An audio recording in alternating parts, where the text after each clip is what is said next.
Como estão todos? Estão bem? Que bom, fico muito feliz em saber disso.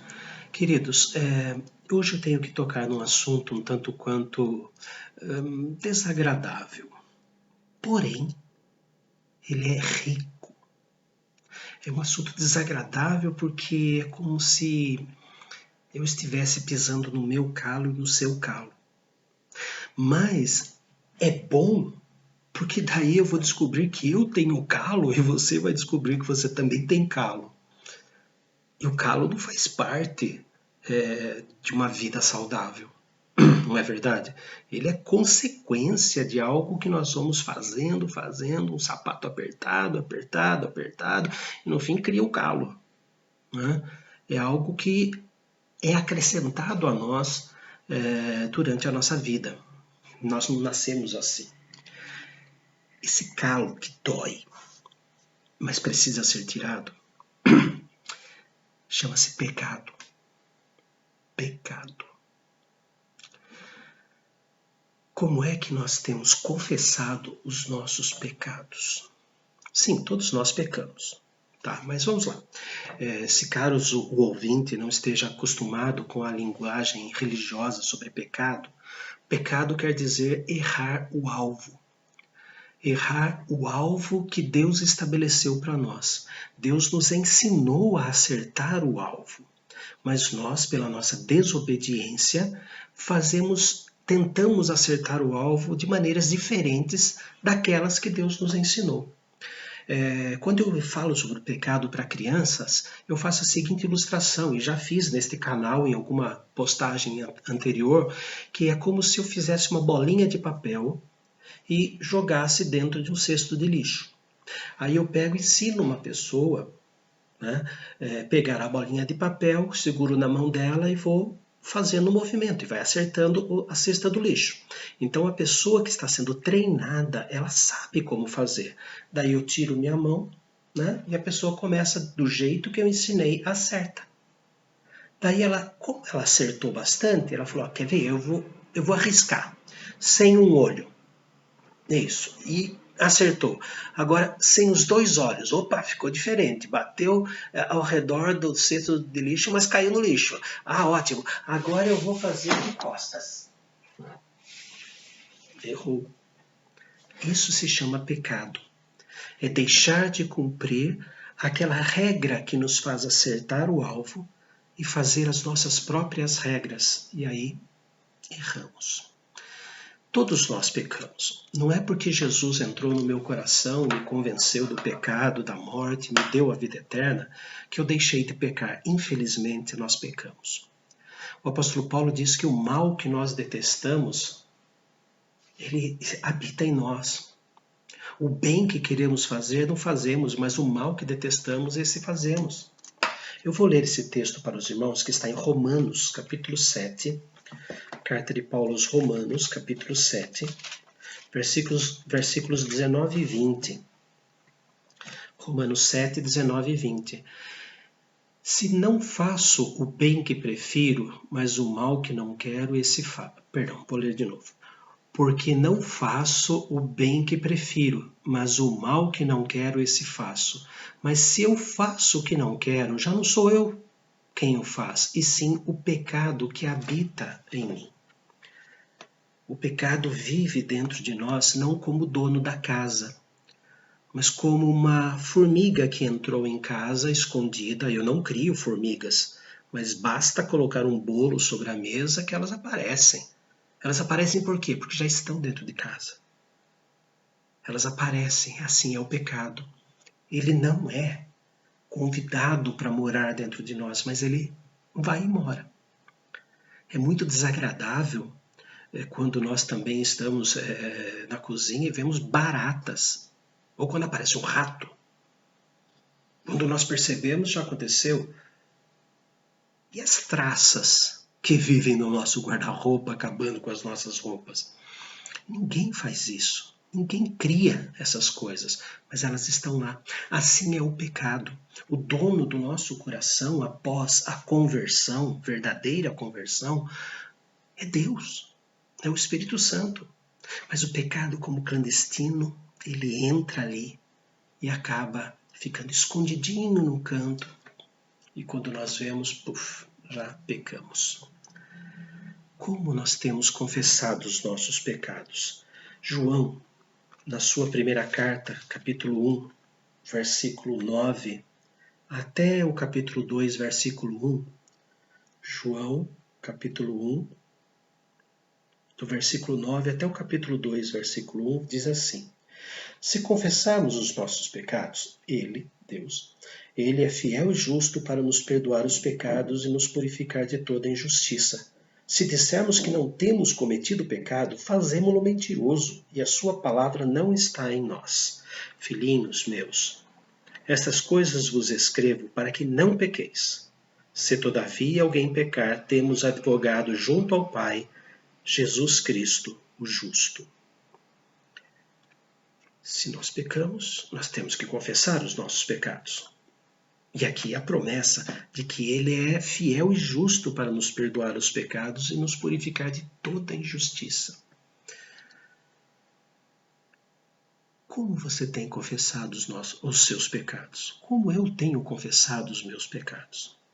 Eu tenho 5 personagens bíblicos que eu gostaria de estudar rapidamente com vocês. O primeiro deles é Faraó. Faraó.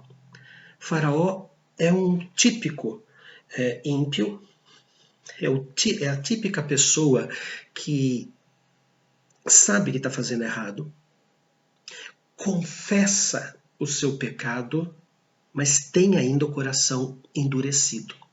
Nas 10 pragas, eu vou enumerar as 10 pragas aqui, né?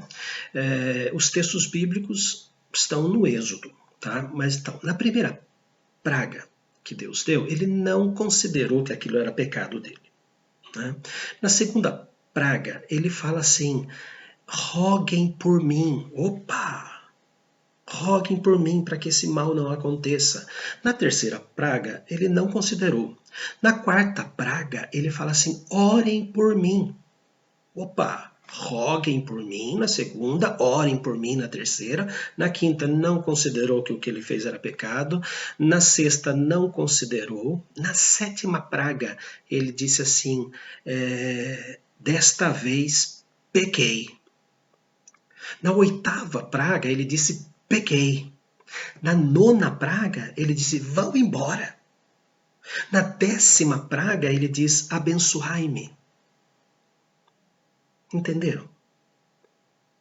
Se ele tivesse se arrependido na primeira praga, não teria a segunda, terceira, quarta, quinta, sexta, sétima, oitava e nona, 10ª.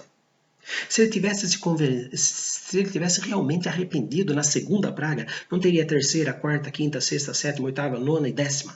Se ele tivesse arrependido verdadeiramente na quarta praga, não teria a quinta, sexta, sétima e assim por diante.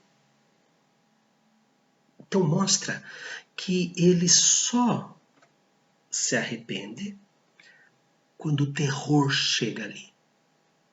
Ele só se arrepende quando algo acontece. Quando a correção de Deus, a mão de Deus está chegando ali. E a confissão dele é motivada pelo terror, pelo medo, pelas tempestades. Depois que as tempestades vão embora, o temor a Deus também vai embora. Quantas pessoas nós conhecemos que é assim? Senhor, eu nunca mais vou fazer isso, se o Senhor livrar a minha alma, se o Senhor me perdoar, eu nunca mais vou cometer esse pecado. É só sentir o alívio do perdão que vai pecar de novo. Isso significa que o pecado habita em nós. E é uma luta que devemos ter. Assim como lutamos contra as formigas, as baratas, os ratos, nós temos que lutar contra as formigas, as baratas e os ratos que habitam em nós. Como você tem confessado o seu pecado? Como o Faraó? Só quando a viola está em caco? O segundo personagem se chama Balaão. Balaão era um profeta pago, não um profeta de Deus, mas um profeta de Balaque, que era um rei pagão. E Balaão foi contratado em Números, livro dos Números, capítulo 22. Livro dos Números, capítulo 22, ele é contratado para amaldiçoar o povo de Israel.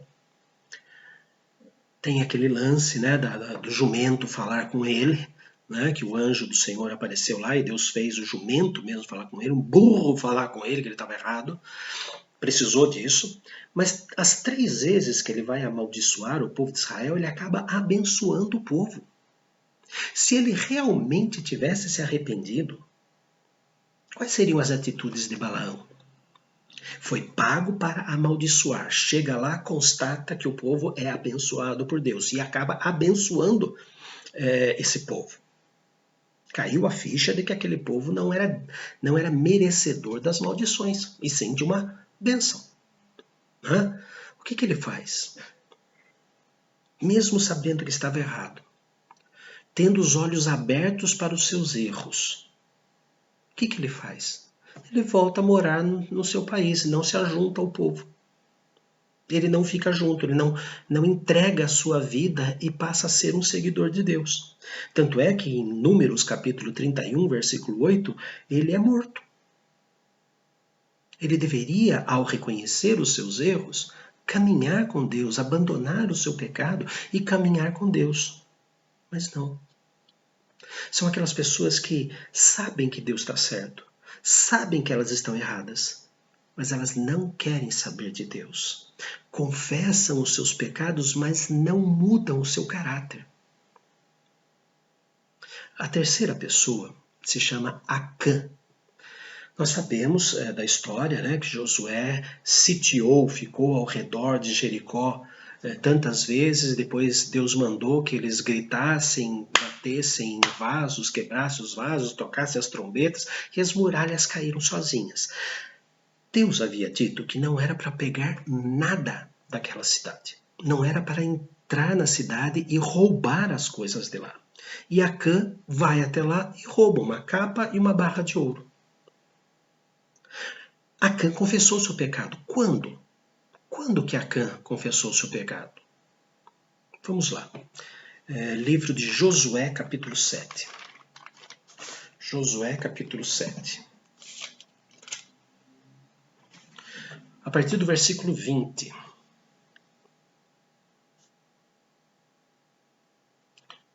Josué, capítulo 7, versículo 20.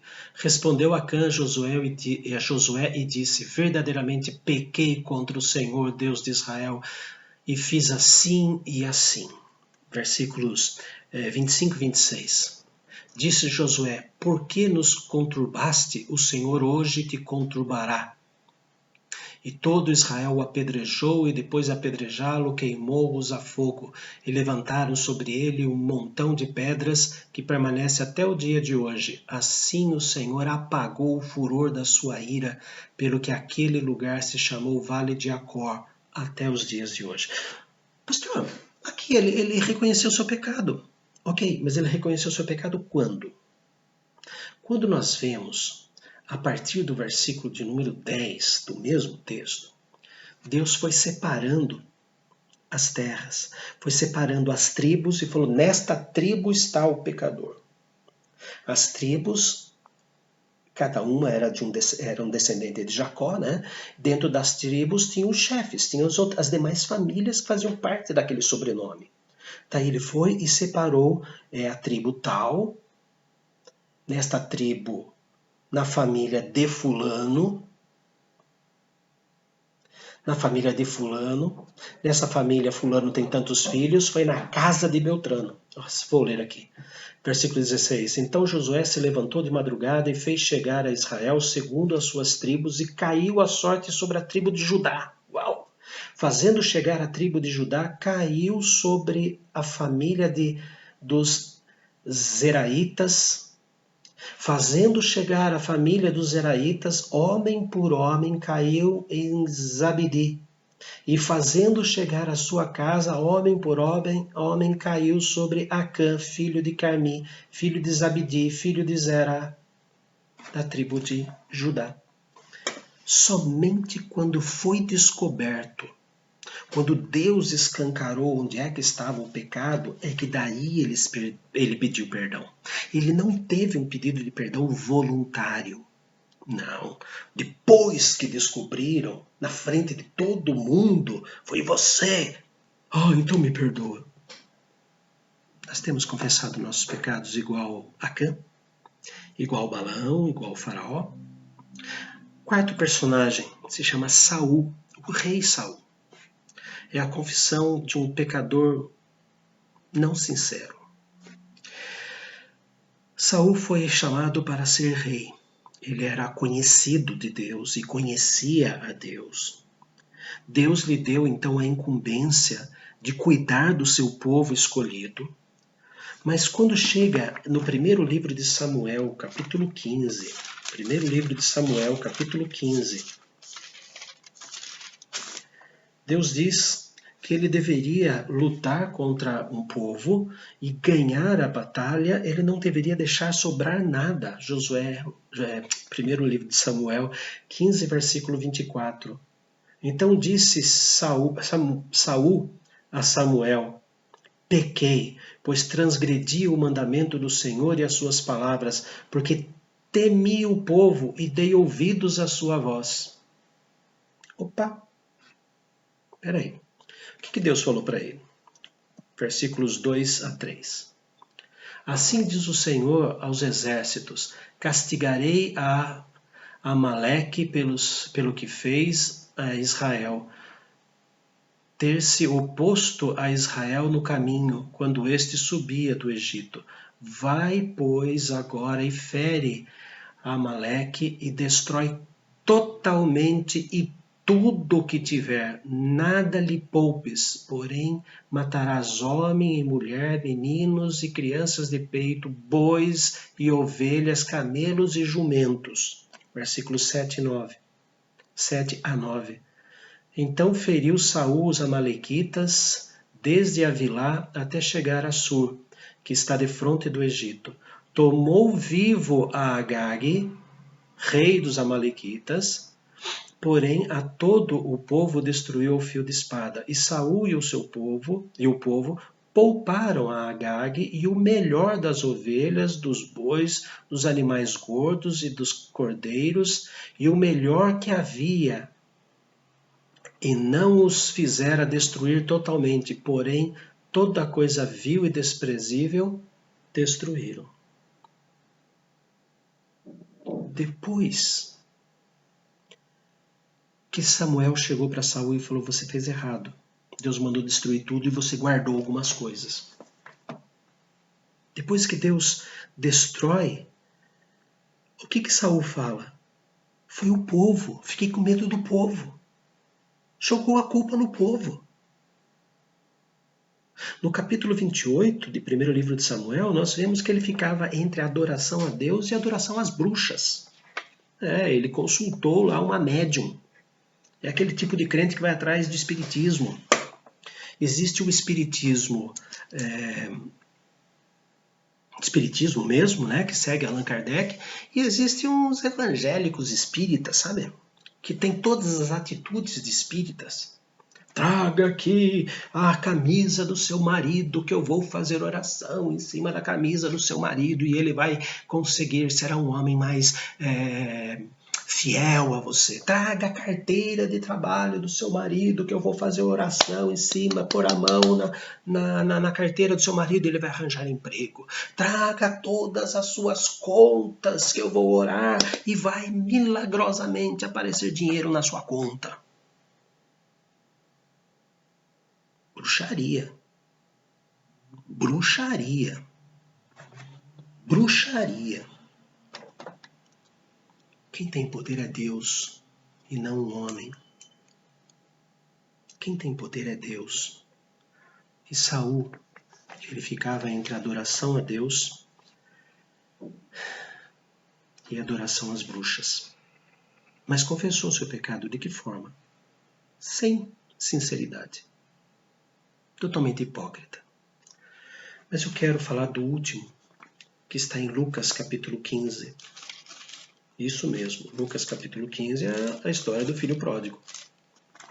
Lucas capítulo 15. Ele disse para o pai que desejava a morte do pai. Onde está escrito isso? É óbvio, eu quero a minha parte da herança.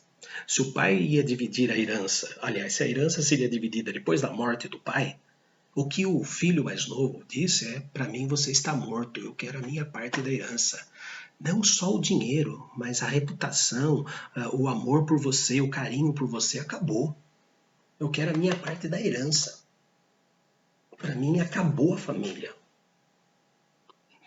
Já tinham visto isso? E ele vai, gasta tudo que tem, é abandonado, acaba indo para o chiqueiro, lá deseja comer as alfarrobas. Alfarroba eram, digamos assim, umas sementes, né, em que os porcos comiam. Agora, alfarroba é feito um chocolate árabe. Ao invés de usar o cacau, eles usam alfarroba.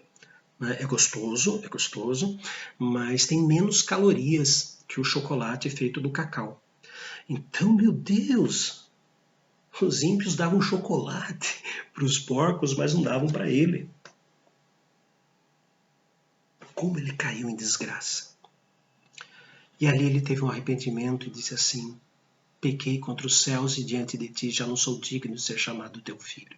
E voltou para casa. E quando chegou na casa, o pai o viu de longe, mandou vir sandália, mandou vir roupa, mandou vir anel. E ele disse: pequei contra os céus e diante de ti já não sou digno de ser chamado teu filho. E lá ele foi perdoado. Este é o perdão sincero, é o pedido de perdão sincero que o próprio Senhor Jesus nos ensinou. Deus sonda os corações e sabe quando a minha confissão é verdadeira ou quando a minha confissão é falsa. Como você tem confessado os seus pecados? Igual a Faraó? Igual a Balaão? Igual a Acã? Igual a Saul? Ou igual ao filho pródigo? Deus sonda a cada um de nós e sabe a quem estamos imitando ao confessar os nossos pecados. Santo Deus, confiamos na Tua graça e na Tua misericórdia. Confiamos, ó Deus, no Teu amor. Por isso, Senhor, nos ensine a nos arrepender como o filho pródigo se arrependeu. Não queremos mais ser como o Faraó, não queremos mais ser como Balaão, não queremos ser como Acã, não queremos ser como Saul. Queremos, ó Deus, um arrependimento verdadeiro vindo de nós mesmos e forças para lutar contra o pecado. Permita, Senhor, que cada um que está vendo esse vídeo também faça a oração e o pedido de perdão de maneira sincera e que seja isso para a tua honra e eterna e bendita glória. Em nome de Cristo Jesus, Senhor nosso. Amém. Que Deus abençoe a cada um e possam ter a paz no coração a cada momento que confessarem seus pecados.